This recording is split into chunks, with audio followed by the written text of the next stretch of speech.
आपने कहा तेजस्वी की 9वीं फेल की बात, हमारा इससे कोई लेना देना नहीं है कि 9वीं फेल है कि 14वीं फेल है, ठीक है ना। मैं क्यों कह रहा हूं उसकी बात को आप समझिए गंभीरता को। सामाजिक आर्थिक स्थिति और परिवेश की वजह से कई बार आपको यह अवसर नहीं होता है कि आप फॉर्मल एजुकेशन कर सकें। मुझे इस बात का ज्ञान है। कामराज से बड़ा कोई मुख्यमंत्री तमिलनाडु में नहीं हुआ, कामराज को कोई फॉर्मल एजुकेशन नहीं थी, लेकिन उनकी परिस्थिति अलग थी। तेजस्वी यादव डीपीएस आरके पुरम में, आप भी दिल्ली में रहती हैं, डीपीएस आरके पुरम में पढ़ते थे, 9वां पास वहां से नहीं कर पाए। उनका दावा है कि हम क्रिकेट खेलने चले गए। अब क्रिकेट में कितना नाम कमाया वो तो बात छोड़ दीजिए। बाबूजी ने उनके कहा कि अरे भैया मेरा लड़का, हम तो सोचे थे क्रिकेट खेलने गया है, ये तो तौली लेकर पानी लेकर दौड़ रहा है। चलिए मान लीजिए उन्होंने कहा कि हमारे अंडर विराट कोहली खेले थे, हम मान लीजिए कि बहुत बड़े क्रिकेटर भी थे। क्रिकेट छोड़े हुए उनको कम से कम 20 वर्ष हो गया। बिहार के गांव देहात में चलिए, सामान्य परिवारों में आपको महिलाएं मिलेंगी, आप पूछिएगा कितना पढ़ी हैं तो बोलेगी बीए किए हैं। फिर आप पूछिए भाई बीए कब कर लिए तो बोलेगी कि हमारे बाबूजी थे ना तो हमको 8वीं तक पढ़ाए थे, लेकिन हमारा जब शादी हुआ पढ़ाई छूट गया, शादी हुआ तो हमारे पति ने हमको मैट्रिक कराया। फिर भैया बचवा बाल बच्चा हो गया ना तो पढ़ाई छोड़ दिए, लेकिन जब लड़का सब बड़ा हुआ तो कॉरेस्पॉन्डेंस से बीए किए। ये उस महिला का शिक्षा के प्रति आदर और सम्मान दिखाता है। वो दिखाता है कि वो महिला की शिक्षा के प्रति सोच क्या है। तेजस्वी यादव का 9वीं पास नहीं करना यह दिखाता है कि इस व्यक्ति की शिक्षा को लेकर सोच क्या है। भाई आप उस समय नहीं पढ़े, क्रिकेट खेलने चले गए, अब पढ़ लो, अब मैट्रिक पास करके दिखा दो। तेजस्वी यादव को मैं चुनौती दे रहा हूं, भाई यहां पर ट्यूशन कोचिंग जितने लोग हैं कर लो और मैट्रिक पास होकर दिखा दो।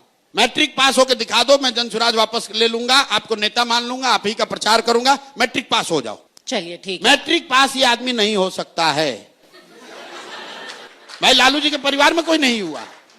अरे हम मजाक नहीं, देखिए बच्चे भी हंस रहे हैं। आप देखिए कितना बड़ा जाति है। जिस समाज में लोगों को सिपाही बनने के लिए 5 वर्ष 6 वर्ष संघर्ष करना पड़ता है, क्लर्क बनने के लिए बच्चे यहाँ 10-10 साल पढ़ रहे हैं, वहां पर आप इसलिए बिहार के नेता बनिएगा क्योंकि आप किसी के लड़के हैं, भले आप 9वीं फेल हैं। और ये सवाल उठाया जा रहा है तो आप कह रहे हैं हम पर्सनल आक्षेप कर रहे हैं। हम पर्सनल आक्षेप नहीं कर रहे हैं। लालू जी के बहुत सारे लड़के बच्चे ऐसे हैं जो फर्जी मेडिकल का डिग्री लिए हुए हैं। हम नहीं बोलते हैं बात, हम कहां बोले, कहीं बोले भाई।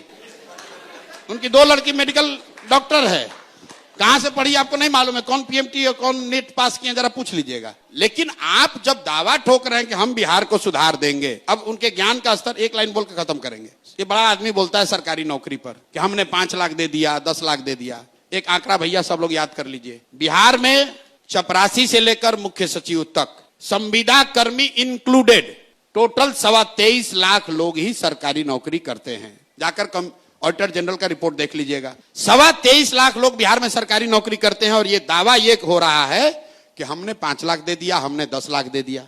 अरे मेरे भाई टोटल नौकरी ही 23.25 लाख लोगों को है। और अगर उन्होंने 5 लाख नौकरी दे दी तो बड़ा एक सिंपल सा गेस्ट पेपर वाला सोल्यूशन है कि भाई आप ही के मन से वो घोषणा कर दें कि हम उन 5 लाख बिहार के लोगों का नाम नंबर जारी कर देंगे जिनको हमने नौकरी दी। आप नंबर जारी कर दो, हम लोग मान लेंगे कि भाई आपने नौकरी दी है। ऐसा कैसे है कि आपने 5 लाख लोगों को नौकरी दे दी, उनको सैलरी मिल रही है, लेकिन उनका नाम पता कोई नहीं जानता है, और तुम उसका नाम पता जारी नहीं कर रहे हो। यार जारी कर दो, हम लोग मान लेंगे कि 5 लाख नौकरी तुमने दी है।